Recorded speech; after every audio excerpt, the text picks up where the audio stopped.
I have these 4 wood frames that I got from the Dollar Tree. I'm going to remove the glass and the paper from the inside and leave the backing off. The total frame measures 4.5 by 6.25 inches. And if you just take your little heating tool, you can remove the sticker off of the back side just to clean that up. I'm then going to take my pliers here and just remove the stand that makes the picture frame stand on the back side. They pull off very easily. And I'm going to flip them over to the clean side. Using my Wise Owl Snow Owl, you can also use some Wise Owl primer. You just want a light color. I'm going to give that all a good coat.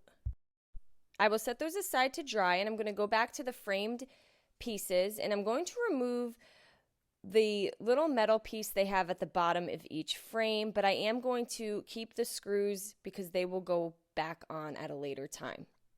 Now, I do really like the light wood, but I do prefer a little bit of a darker wood. So using my General Finishes Antique Walnut Gel Stain, I'm just going to rub the gel stain around the picture frame. You can use a foam dabber or a paper towel, and you just want to rub in all that excess gel stain. Very easy to work with. I'm going to be working with this corrugated metal tissue paper. We have a variety of different patterns at chalkitupfancy.com, and I'm just going to cut 4 pieces that are a little bigger than the center piece of paper that we removed from the picture frames. Once I had my pieces cut, I'm going to be using some Wise Owl 1-hour enamel clear. I'm going to apply it to my wood piece and lay the tissue paper down. You want to rub it very lightly. Then I'm going to take a piece of saran wrap in my brayer to get any extra bubbles or wrinkles out, and then do a top coat of the 1-hour enamel clear. And I did this to all 4 pieces. I'm using the Wise Owl 1-hour enamel clear as my decoupage medium in this project. You can also use the Wise Owl varnish. So you apply that, lay your tissue paper down, use the saran wrap and brayer to get out any extra wrinkles or bubbles, and then apply another coat of the medium of your choice. Now, the tissue paper and the 1-hour enamel clear can be found at chalkitupfancy.com. Once that had fully dried, I'm going to take a sanding block and going around the edges of the 4 pieces of wood, I'm going to sand all of that excess tissue paper off. And then I'm going to lay everything back inside the picture frame that it came out of.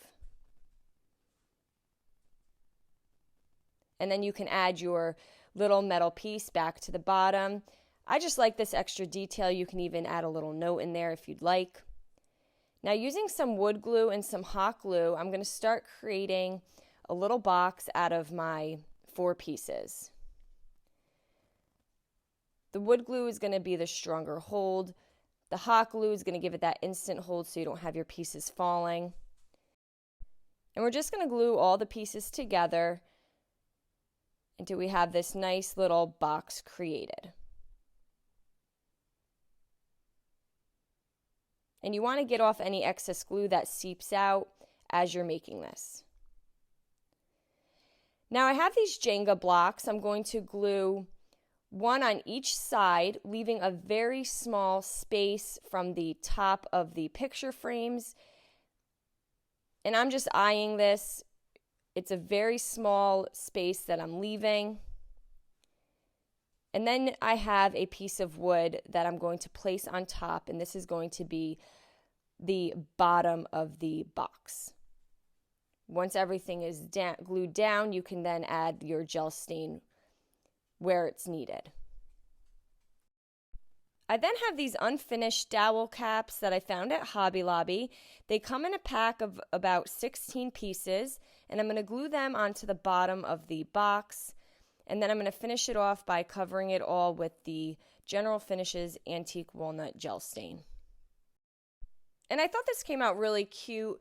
You can use different size boxes to make different size planters.